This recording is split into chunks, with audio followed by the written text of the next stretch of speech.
Welcome to the Accelerated Investor Podcast with Josh Cantwell.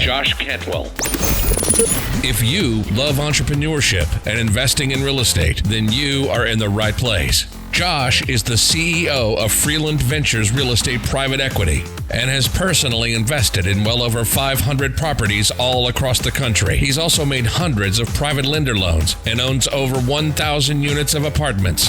Josh is an expert at raising private money for deals, and he prides himself on never having had a boss in his entire adult life. Josh and his team also mentor investors and entrepreneurs from all over the world. He doesn't dream about doing deals. He actually does them, and so do his listeners and students. Now sit back, listen, learn, and accelerate your business, your life, and your investing with the Accelerated Investor Podcast. So hey, welcome back to Accelerated Investor. I'm excited to be with you, and we are starting a brand new series. This is going to be a 10-part series specifically for real estate investors, real estate entrepreneurs who are doing, big rehabs, big rental portfolios, big apartment buildings, could even be residential assisted living. And what we're going to talk in this next series is how we've been so successful at raising over $30 or $35 million of true private money. And when I say private money and private investors, private capital, I'm not talking about any banks, no institutional private lenders, no hard money lenders, none of that stuff, just true private money, private capital from regular folks. Guys that have, regular jobs, regular careers, own businesses, who wanted to invest in real estate on a passive basis and became a private lender or a private investor to me. So this should resonate with all of my real estate entrepreneur clients, friends, students, and everybody who's listening to Accelerated Investor who needs more capital. And I would say, look, if you've already raised more money than me, then you probably don't need this. If you've raised any less than $35 million of private money, then you need this episode. You need these this 10-part series. And what I'm going to do is I'm just going to peel back the onion on my exact process on how I raise private money, how I've successfully launched multiple funds, how I've invested in and gained equity ownership in over 1,500 units of apartments, how we've underwritten and originated millions, tens of millions of dollars in loans to crowdfunding platforms that are basically private investors, and also how I raised my very, very first piece of private money, my first piece of private capital. And so what I want to do first is just talk a little bit about why you need this money. So if you think about it, funding equals freedom. And the only way that you're ever going to really truly have passive income and legacy wealth in real estate is by owning the asset. Whether it's a single family, whether it's a multifamily, whether it's a large apartment building, a residential assisted living, self-storage, an office building, a huge rental portfolio, whatever it is, you're going to need some capital to get started, to buy the asset, rehab it, rent it out, and then refinance it into long-term permanent financing. Now, if you're already a self-made millionaire and you've got millions of dollars in cash sitting on the sidelines, you probably don't need this episode. But if you're growing your company and you don't have a lot of free cash and you need more private money, this next 10-part series is for you. So let's talk real quickly about what is a private lender, just real high level, 50,000-foot view. What is a private investor? What is a private lender? Well, a private investor, private lender is really anyone who has free cash, whether it's cash in their bank account, savings account, money market, whether it's in a mutual fund account or a stock account or a brokerage account, whether it's in a retirement account like a 401k, a pension, a 403b, a self-directed IRA. They have some free cash and they simply want to invest it, lend it, joint venture with an active real estate investor. And they basically want to be a passive private investor, a passive private lender, a passive private money partner, whatever you want to call it. They just want to provide the capital and they want to get a good return back to them. So the money could come from nearly anywhere. I've had investors that have invested from self-directed IRAs, 401ks, mutual fund accounts.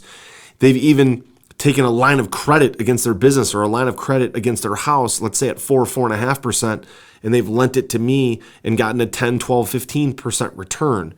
Now, the reason why a private lender is really important is that because right now, and really at any time, if you can pay cash for a real estate deal, whether it's a large apartment building, whether it's a small multifamily, whether it's a single family fix and flip, whatever it is, if you can pay all cash, you're going to get the best price. You're going to get the best deal because sellers know if you're paying all cash, there's no financing contingency. You can do a quick closing and you're positioned, you're postured up to be a stronger borrower, stronger buyer in their eyes.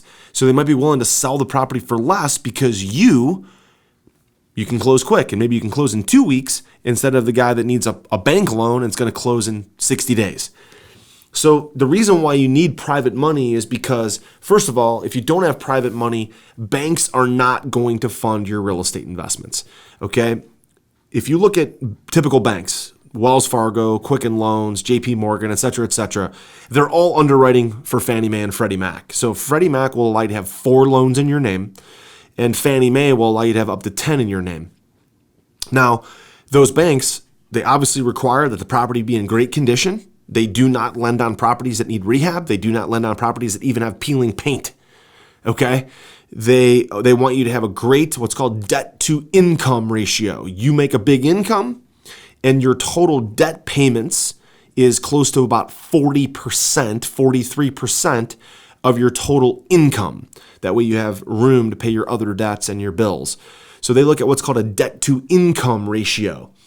You're going to lose the best deals without a private lender because sellers are going to say, well, I've got this deal with an all cash buyer, and I've got this deal that's financed, and sellers are not going to wait for your loan to fund, okay? Even if you're a really strong buyer, they'd rather sell to a cash buyer. So you need cash to close, but it doesn't have to be your cash, okay? Also, if you buy with a Fannie Mae or Freddie Mac loan, or even a hard money loan or an institutional private money loan, they often require 20% down. And so if you're going to be doing multiple deals, multiple rentals, multiple rehabs, even big apartment buildings, they require 20% down. And where is that 20% going to come from? Are you going to put that 20% down from your cash, or are you going to maybe recruit that capital from a private investor? So obviously, everybody eventually runs out of money. It doesn't matter how much money you have, how much money you manage. If you deploy that money, you're eventually going to run out of money. So without private capital, it's going to cripple your cash flow, okay? Because you're going to be limited to the number of properties you can buy. You're going to be limited by how many down payments that you can make. And without private capital, you can only grow so fast, right? Also, your cash flow is going to be wiped out by monthly payments. Right? With private lenders, you can defer all the interest till later. Also, you're going to be charged excessive points and excessive fees, underwriting fees, points. You're going to be charged underwriting fees. And banks typically won't finance unusual deals. So if you've got a mixed-use apartment building with a couple floors of retail on the front, or if you've got a property that's got some functional obsolescence or a property that's on a lot of land, banks don't like to fund that stuff until it's stabilized. Whereas a private lender, they're going to look at the deal, how much money they can make, they'll look at you, and they can finance that deal when a bank otherwise may be very picky about funding that deal for you. Also, you're never going to be able to buy large multifamily commercial apartment buildings without private investors because commercial lenders are going to fund about 75% what's called loan to cost, 75% loan to cost. So let's just take a $10 million building, and you're going to need to be all in for $10 million. Your purchase and your rehab, let's say your purchase is $8 million, your rehab, your soft cost, and your interest reserve account is $10 million for everything. Well, the bank's only going to fund about $7.5 million of that. All right, $7.5 million. You got $2.5 million that you're going to have to come out of pocket with unless you have private investors or joint venture partners that can bring the $2.5 million to the closing table, okay? Ask me how I know because, well, we've only invested in 1,500 units of apartments that way. Now, when you have a private lender, when you have private investors that will fund your deals, You can now pay cash for every deal that you buy. You can close with confidence. You don't need bank loans. You don't need monthly payments. You don't have points, fees. You don't have to worry about somebody underwriting your deal and declining it. You can pay all cash, but it can be somebody else's money. All right, all very important things. And when you have private investors, what you're going to learn over this 10-part series is that you can get funded with none of your own money in a deal because you're finding and sourcing the deal, you're structuring the deal, you're lining up the contractors, you're going to own the asset for the long term.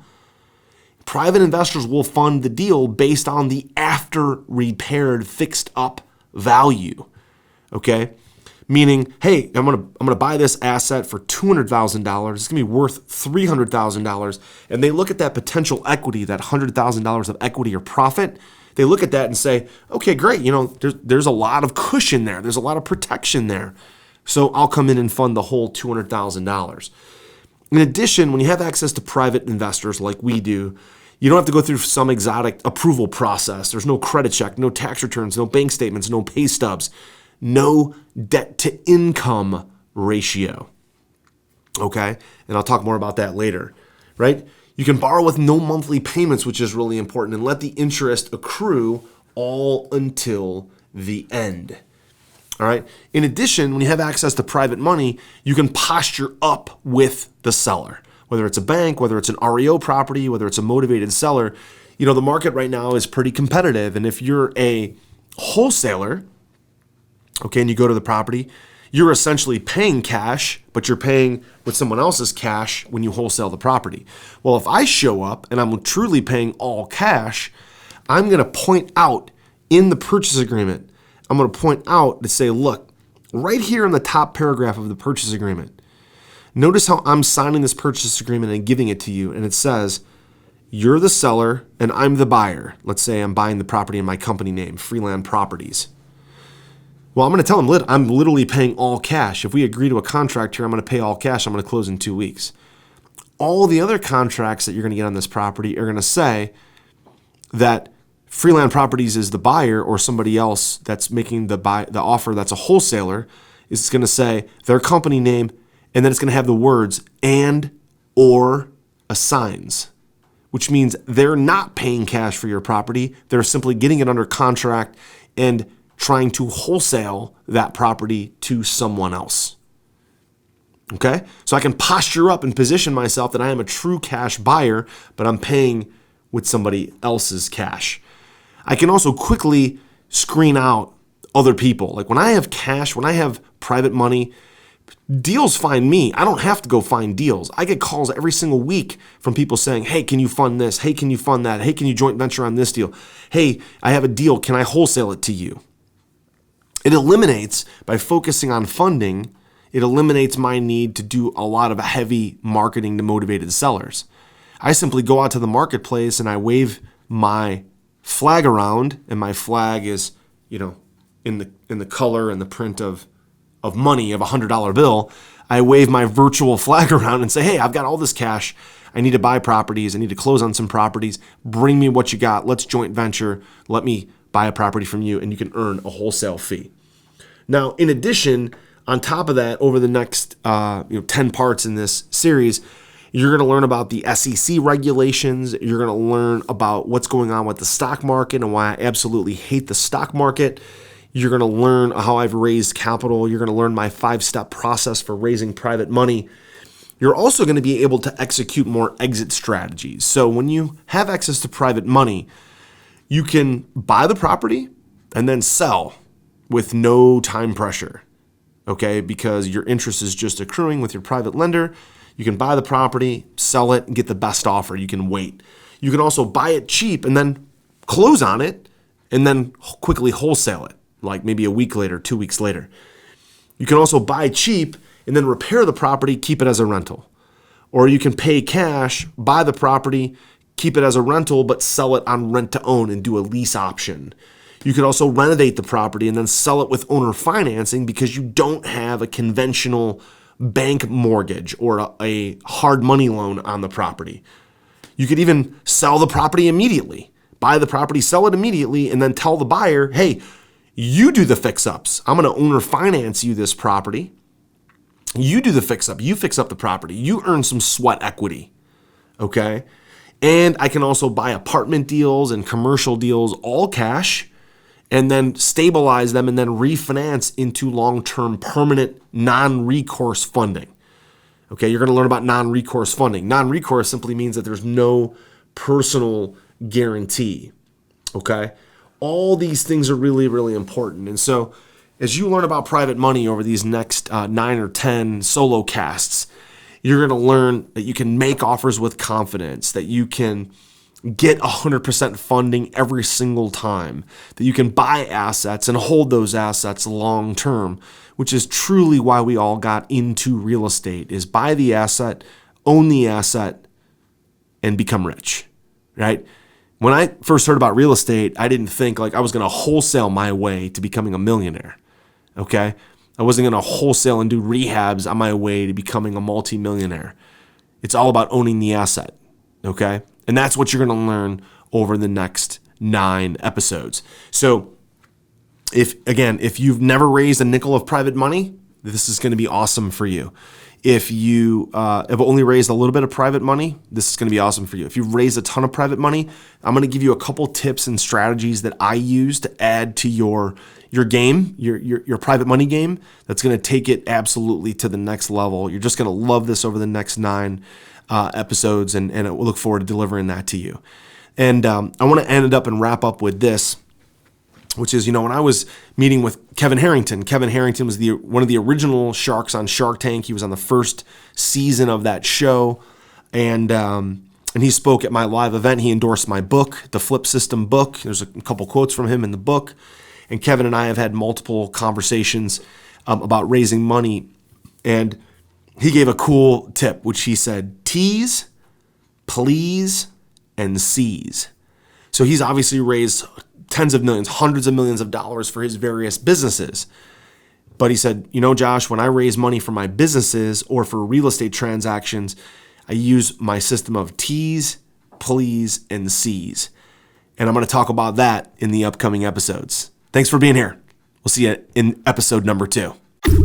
You've been listening to Josh Cantwell and the Accelerated Investor Podcast. Leave a comment on our iTunes channel and let us know what you want to learn next or who you'd like Josh to interview. While you're there, give us a 5-star rating and make sure to subscribe so you can be the first to hear new episodes. Follow Josh Cantwell and his companies, Strategic Real Estate Coach and Freeland Ventures, on all social media platforms now, and stay up to date on new training and investment opportunities. To start your journey toward the lifestyle you've always dreamed of, apply for coaching at joshcantwellcoaching.com.